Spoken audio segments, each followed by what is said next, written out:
While there are dozens of AI plans you can choose from, there are really only two companies that offer budget plans, Gemini Plus and ChatGPT Go. I signed up for both to find out which one is really worth your money. I compared the features, how good the models are, and how much you can even use these cheap plans before you hit your limits. In this video, I'll reveal what I found and which budget AI plan I think is the best one for you. For this video, I really wanted to compare all the paid AI plans from the top companies that are under $10. So we are going to look at ChatGPT Go, which is $8 a month, and Google AI Plus, which is only $5 a month. Unfortunately, neither Claude nor Perplexity have a sub $10 plan, and technically, neither does Grok either. Their cheapest plan is $30 a month. Now, X does have X Premium, which is only $8 a month, and that gives you enhanced Grok access, but it's not really an AI plan, so I'm excluding it from this comparison. Both of these plans, ChatGPT Go and Google AI Plus, have a lot of similar features, but there are some big differences. Those are what we're going to focus on today. So I'm going to compare these two plans across 5 or 6 different categories so you get an idea of what features you get with each plan and how good the models are that you get access to. But then I'm going to live with each of these plans for an entire day because I really want to get a good idea of how often you're going to hit your usage limits with them. But first, let's just look generally at what you get with each of these plans. So let's take a look at Gemini on my Google AI Plus account. Here, of course, is where you can send it your prompts. And I can select between all the models that are currently available from Gemini. That includes Flashlight, Flash, and Pro. I can also switch between 2 different thinking levels, standard and extended. Even though this is Gemini's cheapest plan, Google really doesn't limit too much what's available on this plan. So you still get access to Daily Brief, which is a daily summary of what's going on across your entire Google workspace. So this will pull in information from Gmail, from Google Drive, and from past chats to give you a daily update on what's going on for your day. You can also get access to notebooks. This is connected up with the tool Notebook LM, and this is a great way to organize chats. You can kind of think of them as folders. You also get access to gems, which are like specialized AI chats. With my ChatGPT Go plan, things are a little bit different. So we have the chat here in the middle, but I cannot switch between different models.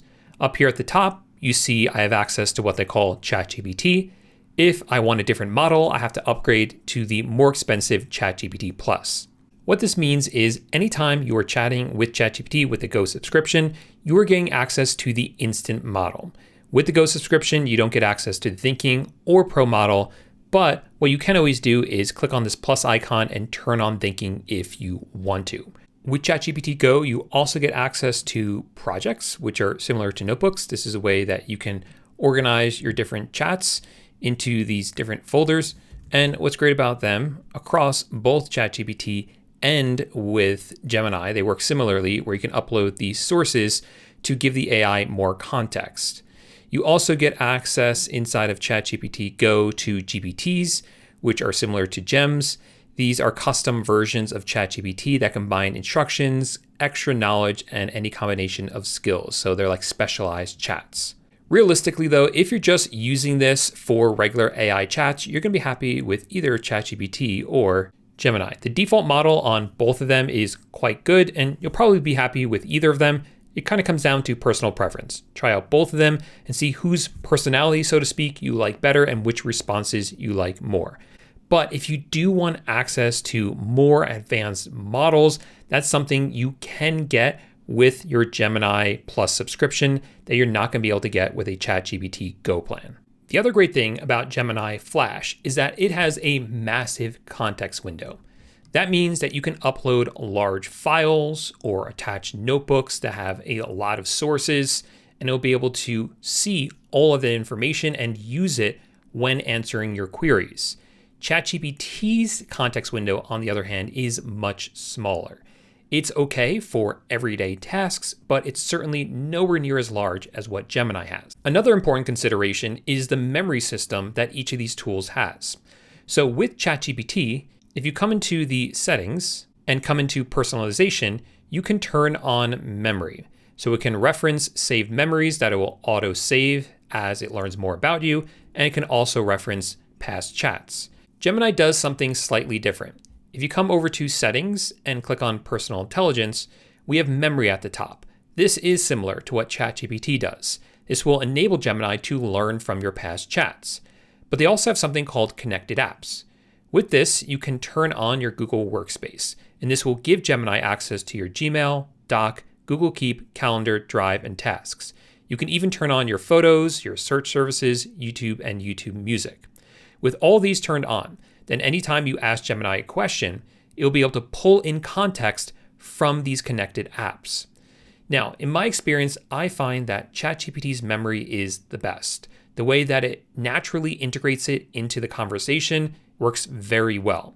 Gemini's is also really good, and especially if you're a heavy user of Google products, personal intelligence has been a real game changer. But if you're looking to connect your AI tool with apps outside the Google ecosystem, that's where Gemini really shows its weakness. Because although it works really well with other Google products, it doesn't connect up with that many third-party tools. Here are all of them, in fact. It's really just Canva, OpenStack, GitHub, Instacart, OpenTable, and Verify AI. I have heard that more are coming, but those aren't available right now as of the making of this video. On the other hand, if you come into ChatGPT and click on Apps on the left, you can see that this works with a lot of third-party tools. So if it's important to you to be able to connect with a lot of third-party tools, you'll definitely want to use ChatGPT for that. Let's now quickly cover two things that you can do with Gemini that you just cannot do with ChatGPT. The first one is schedule tasks. If you come into schedule actions here in Gemini, you can see that you can set these up to run at a certain time every day. So for instance, I can have it give me a news digest every day at the same time so that this is ready for me when I wake up each morning. Unfortunately, even though ChatGPT has the ability to have scheduled tasks, those are not available on the Go plan. So if you need to schedule anything out, you'll want to sign up for Gemini for that. Another thing that you can do with Gemini that you cannot do with ChatGPT is generate videos. Even on their Plus plan, Google gives you access to their best video generation model, and you can generate a few videos per day before you hit your usage limits. We'll talk about usage limits later, but just understand that videos will burn through those faster. One thing you can do with ChatGPT though, that you can also do with Gemini, is create images. And ChatGPT does a great job of that. In fact, right now, the image generation model inside of ChatGPT is considered the best in the world, and I would have to agree with that. It looks really nice. The ones created by Gemini are also really nice. They're just not as good. And you will also get this watermark on the bottom right-hand corner that you're not going to get with ChatGPT.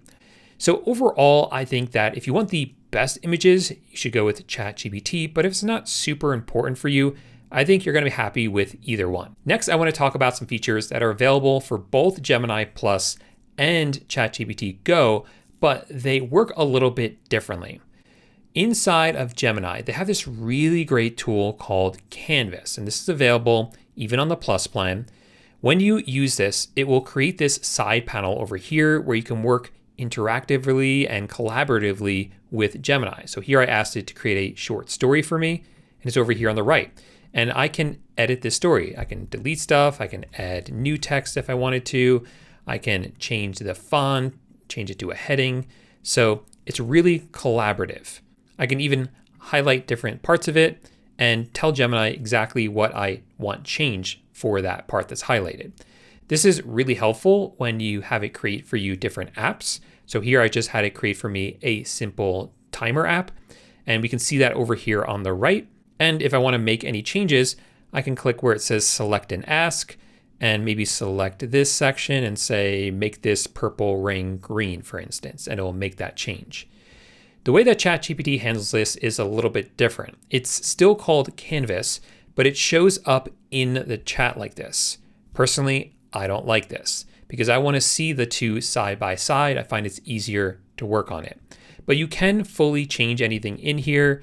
You can also highlight stuff and ask for changes, just like you can with Gemini. And just to round this out, here's what it looks like with an app. I asked it to create another timer for me, and here it is, but it's here inside the chat.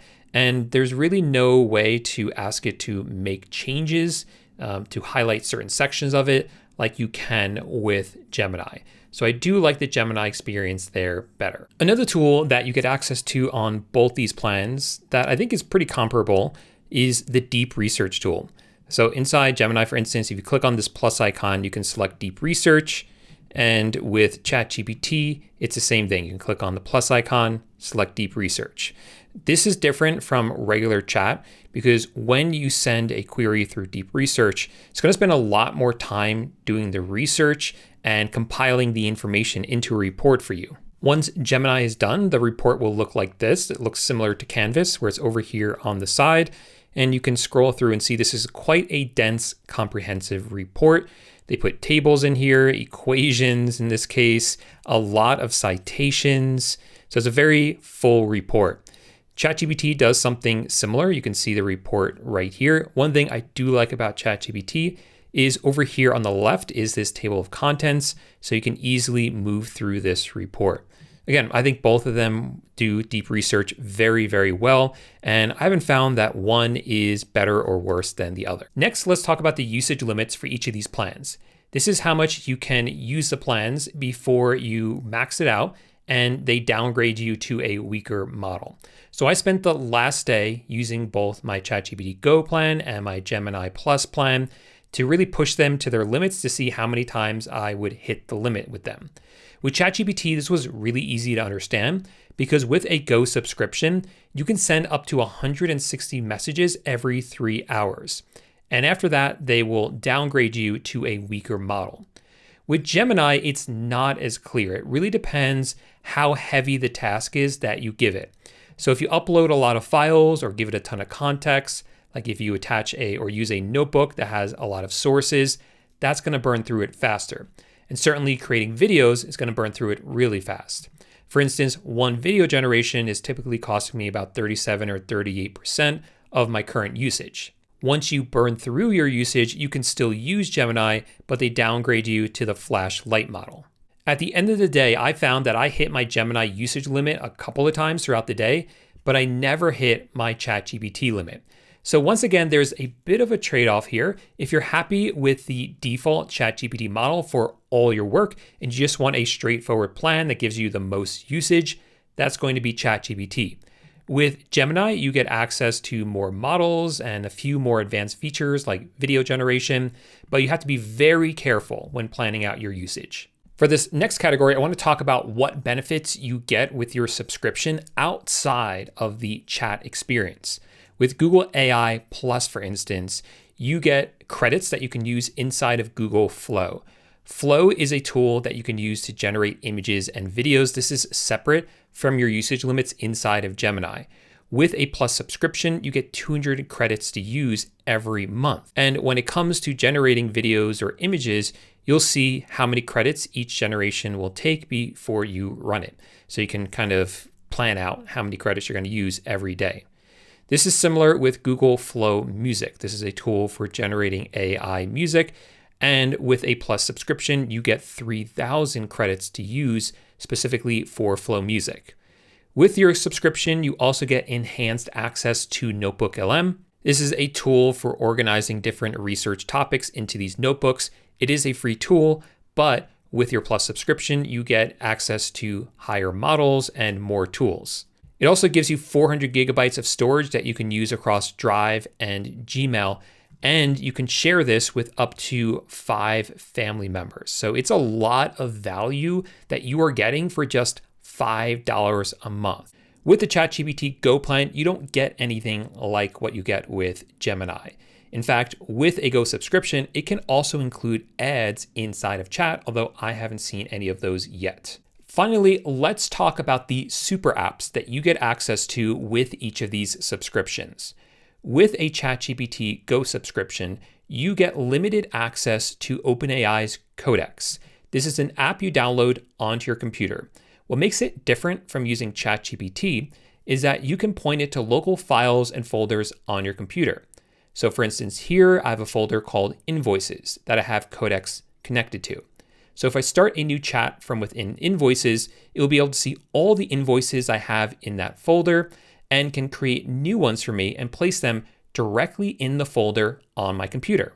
Google has something very similar called anti-gravity. It pretty much works the exact same way, and you get limited access to it with your Plus subscription. Now, comparing the two apps side by side, I think Codex is much better, but it's sort of irrelevant at this price point because with both of these plans, you really have very limited access to these tools. In fact, with the anti-gravity app, I was able to burn through my entire usage for at least one of the models with one prompt. And you can see down here, if I come to the usage, I've already burned through 2 of them. It takes a week for them to reset. So you really can't use this that much on the Plus plan. With ChatGPT Go, I had a very similar experience where the usage you get out of it is just very low and it takes an entire month for it to reset. So if you're going to use either of these apps seriously, I just wouldn't do it on these cheaper plans. So that's Google AI Plus and ChatGPT Go. Which one is right for you really depends on what you're using AI for and how much you're going to use it. But hopefully this video helped give you some clarity. Now, one thing I haven't compared yet is any of the Grok plans. So if you want to see a comparison between those and ChatGPT or any other comparisons, let me know which ones you want me to look at in the comments section down below. One thing I did do recently was compare the 3 big $20 plans: ChatGPT Plus, Claude Pro, and Gemini Pro. You can find that video right here. So if you want to see which $20 plan is worth your money, click on this video right here, and I'll see you over there in 1 second. Bye for now.